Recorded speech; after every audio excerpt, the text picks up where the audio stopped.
નમસ્કાર, હું છું આપના સાથે ઈશા દુબે। આપ જોઈ રહ્યા છો જનસાક્ષી ન્યૂઝ। નજર કરીએ આજના મુખ્ય સમાચારો પર। લાયન્સ ઇંગ્લિશ સ્કૂલમાં 26મી જાન્યુઆરીના રોજ પ્રજાસત્તાક દિવસ ઉત્સાહ અને ધામધૂમ સાથે ઉજવાયો હતો। આ પ્રસંગે સ્કૂલના વાઇસ ચેરમેન એડી નિકમે ધ્વજવંદન કરીને કાર્યક્રમની શરૂઆત કરી અને વિદ્યાર્થીઓને બંધારણની મહત્તા વિશે સમજાવ્યું હતું। કાર્યક્રમ દરમિયાન વિદ્યાર્થીઓ અને નાના બાળકો દ્વારા વિવિધ આકર્ષક પ્રસ્તુતિઓ આપવામાં આવી હતી, જેને સૌએ ખૂબ જ આનંદપૂર્વક નિહાળી હતી। રંગીન સાંસ્કૃતિક કાર્યક્રમમાં દેશભક્તિ ગીતો, નૃત્યો અને નાટકો રજૂ કર્યા હતા, જેમાં બાળકોએ ઉત્સાહપૂર્વક ભાગ લીધો હતો।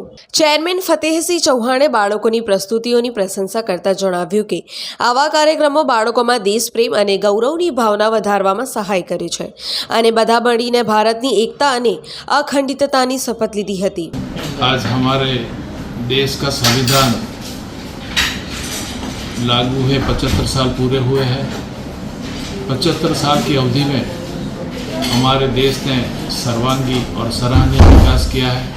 हमारा छोटा सा प्रदेश दादरा नगर हवेली, इस प्रदेश ने भी सभी क्षेत्रों में विकास किया है, चाहे वो शिक्षा का क्षेत्र हो, इंफ्रास्ट्रक्चर का क्षेत्र हो, उद्योग का क्षेत्र हो, मेडिकल का क्षेत्र हो, सभी क्षेत्रों में सराहनीय विकास किया है और प्रदेश को और आगे जाना है।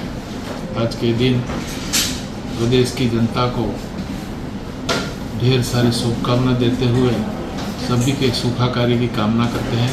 धन्यवाद। भारत माता की जय। Bureau report, Jansakshi news, Bardoli.